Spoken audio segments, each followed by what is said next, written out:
ഇതിനകത്ത് ഒരുപാട് പേര് മാനസിക പിരിമുറുക്കത്തിൽ നിൽക്കുന്ന ആൾക്കാരുണ്ട്. രണ്ടുപേര് പോലും ഇന്ന് കൗൺസിലിംഗ് ചെയ്യാൻ വേണ്ടി പോയിട്ടുണ്ട്. നമ്മൾ നിർബന്ധപൂർവ്വം അവരെ കൗൺസിലിംഗ് പറഞ്ഞിട്ടുണ്ട്. കാരണം പിച്ചിമ്പയും പറയുകയാണ്, അവർ വിവാഹം കഴിഞ്ഞവരാണ്, കുഞ്ഞുങ്ങളുള്ളവരാണ്, അവർ പിച്ചിമ്പയും പറയുകയാണ്. ഈ നിൽക്കുന്ന ഓരോരുത്തരുടെ മാനസികാവസ്ഥ ഏകദേശം അങ്ങനെയൊക്കെ തന്നെയാണ്. പലരും വീട്ടിലിരുന്ന് വിഷമിക്കുന്നു, പലരും BP താന്നും, അല്ലെങ്കിൽ ഇവിടെ കിടന്ന് ചൂടേറ്റും, അല്ലെങ്കിൽ സൂര്യാഘാതം ഏറ്റു വരെ പലരും വീട്ടിലായിട്ടുണ്ട്.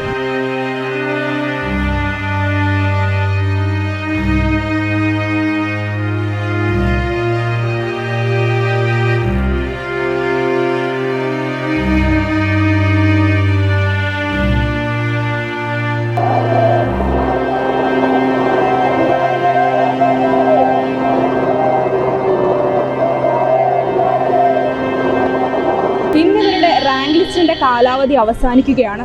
ഇനി എന്താണ് മുന്നോട്ടെന്ന് നമുക്ക് ഇവരോട് തന്നെ ചോദിക്കാം. സർക്കാരിന്റെ ഭാഗത്തു നിന്ന് അനുകൂലമായൊരു നിലപാട് ഇനിയും ഉണ്ടാകുമെന്ന് ഇവർ പ്രതീക്ഷിക്കുന്നുണ്ടോ? ദിവസമാണല്ലോ, അപ്പോൾ ഇനി എങ്ങനെയാണ് സമരം മുന്നോട്ട് കൊണ്ടുപോകാൻ തീരുമാനിച്ചിരിക്കുന്നത്? ഇന്ന് മുതൽ അങ്ങോട്ട് സമരം ചെയ്തിട്ടും വലിയ കാര്യമില്ലെന്ന് തോന്നുന്നില്ല.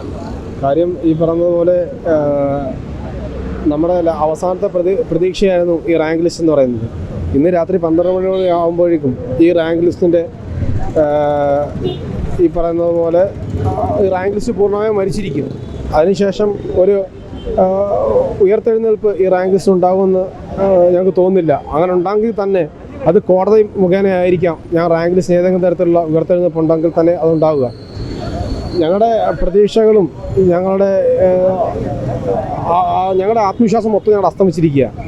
ഈ ഒരു സാഹചര്യത്തിൽ വളരെയധികം പ്രതിസന്ധിയിലാണ് ഞങ്ങളെല്ലാം. 9,000 പേർ ഉദ്യോഗാർത്ഥികളാണ് ഇന്ന് രാത്രി 12 മണിയോടുകൂടി തെരുവിലേക്ക് ഇറങ്ങേണ്ട ഒരു അവസ്ഥയിലേക്ക് എത്തി നിൽക്കുന്നത്. ഇതിനകത്ത് ഒരുപാട് പേര് മാനസിക പിരിമുറുക്കത്തിൽ നിൽക്കുന്ന ആൾക്കാരുണ്ട്. രണ്ടുപേര് പോലും ഇന്ന് കൗൺസിലിംഗ് ചെയ്യാൻ വേണ്ടി പോയിട്ടുണ്ട്. നമ്മൾ നിർബന്ധപൂർവ്വം അവരെ കൗൺസിലിംഗ് പറഞ്ഞിട്ടുണ്ട്. കാരണം പിച്ചിമ്പയും പറയുകയാണ്, അവർ വിവാഹം കഴിഞ്ഞവരാണ്, കുഞ്ഞുങ്ങളുള്ളവരാണ്, അവർ പിച്ചിമ്പയും പറയുകയാണ്. ഈ നിൽക്കുന്ന ഓരോരുത്തരുടെ മാനസികാവസ്ഥ ഏകദേശം അങ്ങനെയൊക്കെ തന്നെയാണ്. എന്ത് ചെയ്യും എന്ന് ചോദിച്ചാൽ ഒരു ചോദ്യം ചിഹ്നമായി നമ്മുടെ ജീവിതം തന്നെ നിൽക്കുകയാണ്. ഈ ഗവൺമെൻറ് ആകട്ടെ ഉദ്യോഗസ്ഥരാകട്ടെ ആരും തന്നെ ഇതുവരെ ഒരു ചർച്ചയ്ക്ക് പോലും നമ്മളോട് തയ്യാറായിട്ടില്ല.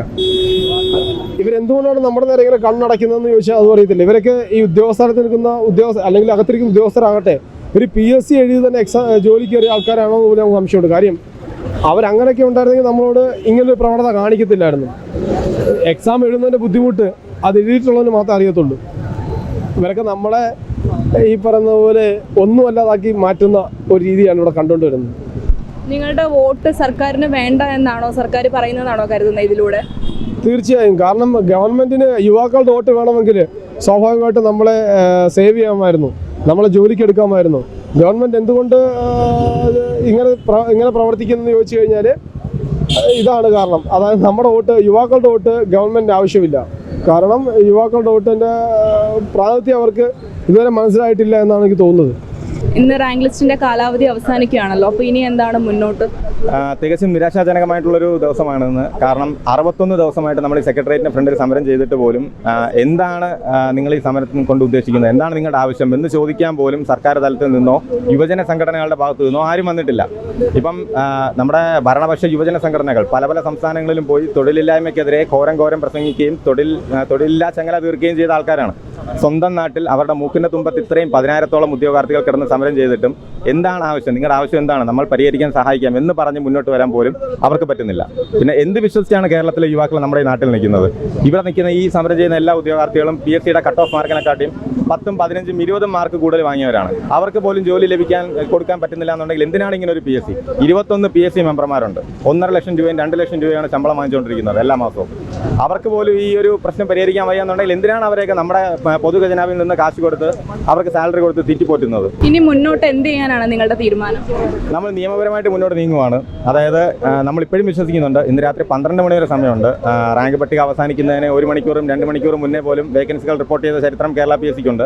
നമ്മൾ ഒപ്റ്റിമിസ്റ്റിക് ആയിട്ട് തന്നെ നമ്മൾ വീണ്ടും വെയിറ്റ് ചെയ്യുവാണ്. ചിലപ്പം മേ ബി എന്തെങ്കിലും മിറാക്കിൾ സംഭവിച്ചേക്കാം എന്നുള്ള രീതിയിൽ നമുക്ക് ലഭിക്കേണ്ടുന്ന ന്യായമായിട്ടുള്ള വേക്കൻസികൾ റിപ്പോർട്ട് ചെയ്ത് തന്നാൽ പോലും നമ്മുടെ ഈ ഒരു പ്രശ്നം പരിഹരിക്കപ്പെട്ടേനായിരുന്നു. 11 മാസത്തോളം കാലം ഇവിടുത്തെ ഭരണശിലാ കേന്ദ്രങ്ങളിലും സർക്കാർ ഓഫീസുകളിലും കയറി ഇറങ്ങിയിട്ട് പോലും നമുക്ക് അതിനൊരു പരിഹാരം കണ്ടെത്താനായില്ല. ഇനിയെങ്കിലും ശേഷിക്കുന്ന മണിക്കൂറുകളെങ്കിലും നമുക്ക് വേണ്ടുന്ന അനുകൂല നിലപാടെടുക്കാൻ സർക്കാരിനോട് നമ്മൾ അഭ്യർത്ഥിക്കുകയാണ്. സർക്കാരിന്റെ ഭാഗത്തു നിന്ന് അനുകൂലമായ ഒരു നിലപാടുണ്ടാകുമെന്ന് പ്രതീക്ഷിക്കുന്നുണ്ടോ? സത്യം പറഞ്ഞാൽ വീണ്ടും പ്രതീക്ഷിക്കുന്നുണ്ട്. 11 മാസക്കാലം നമ്മൾ പ്രതീക്ഷിച്ച പോലെ അവസാന മണിക്കൂറുകളിൽ നമ്മൾ പ്രതീക്ഷിച്ചുകൊണ്ടിരിക്കുകയാണ്. പക്ഷേ നമുക്കറിയില്ല എന്താണ് സർക്കാർ ഈ 10,000-ഓളം യുവാക്കളുടെ കാര്യത്തിൽ ഒന്ന് തിരിഞ്ഞു നോക്കാത്ത എന്താണ് നമുക്ക് ഇപ്പോഴും മനസ്സിലാവാത്തൊരു കാര്യമാണ്. നമ്മൾ എന്ത് ദ്രോഹമാണ് സർക്കാരിനോട് ചെയ്തത് നമുക്ക് ഇപ്പോഴും മനസ്സിലാവുന്നില്ല. ഇന്ന് നിങ്ങളുടെ റാങ്ക് ലിസ്റ്റിന്റെ കാലാവധി അവസാനിക്കുകയാണല്ലോ. അപ്പോൾ സർക്കാരിന്റെ ഭാഗത്തുനിന്ന് അനുകൂലമായൊരു നിലപാടുണ്ടാകും എന്ന് പ്രതീക്ഷിക്കുന്നുണ്ടോ? എന്തായാലും ഇന്ന് വൈകുന്നേരം 5 മണി വരെ ഓഫീസ് ടൈം അവസാനിക്കുന്നവരെ നേരിയ ഒരു പ്രതീക്ഷ എന്ന് പറഞ്ഞാൽ അമിത പ്രതീക്ഷയൊന്നുമില്ല, നേരിയ ഒരു പ്രതീക്ഷയിലുണ്ട്. സർക്കാരിന് ഒരു വർഷത്തേക്കെങ്കിലും നമ്മുടെ റാങ്ക് ലിസ്റ്റ് നീട്ടിത്തരുമെന്നൊരു പ്രതീക്ഷ, അല്ലെങ്കിൽ ഒരു നിശ്ചിതമായ വേക്കൻസി തന്നിട്ടെങ്കിലും നമുക്ക് അനുകൂലം അത്രയും കുടുംബങ്ങളെങ്കിലും രക്ഷിക്കും എന്നൊരു പ്രതീക്ഷ ഞങ്ങൾക്കുണ്ട്. അതെങ്കിലും നടക്കട്ടെ. അത് നടന്നില്ല എങ്കിൽ നമ്മുടെ തീരുമാനങ്ങൾ 5 മണിക്ക് ശേഷം നമ്മൾ എടുക്കുന്നതായിരിക്കും. നിലവിലത്തെ അവസ്ഥ അതാണ്. ഉദ്യോഗാർത്ഥികളെല്ലാം നിസ്സഹായാവസ്ഥയിലാണ്. എല്ലാവർക്കും ഇവിടെ എത്താൻ പറ്റുന്നില്ല. പലരും വീട്ടിലിരുന്ന് വിഷമിക്കുന്നു, പലരും BP താന്നും, അല്ലെങ്കിൽ ഇവിടെ കിടന്ന് ചൂടേറ്റും, അല്ലെങ്കിൽ സൂര്യാഘാതമേറ്റ് വരെ പലരും വീട്ടിലായിട്ടുണ്ട്.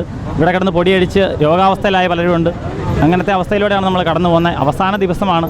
എന്ത് സംഭവിക്കുമെന്ന് നമുക്കറിയില്ല. കാരണം 5 വർഷം ഒരു യുവാവിൻ്റെ അല്ലെങ്കിൽ ഒരു ഫോഴ്സിലേക്കുള്ള എക്സാം എഴുതാൻ പറ്റുന്നത് ജനറൽ കാറ്റഗറിയുള്ള ഒരാൾക്ക് 26 വയസ്സാണ്.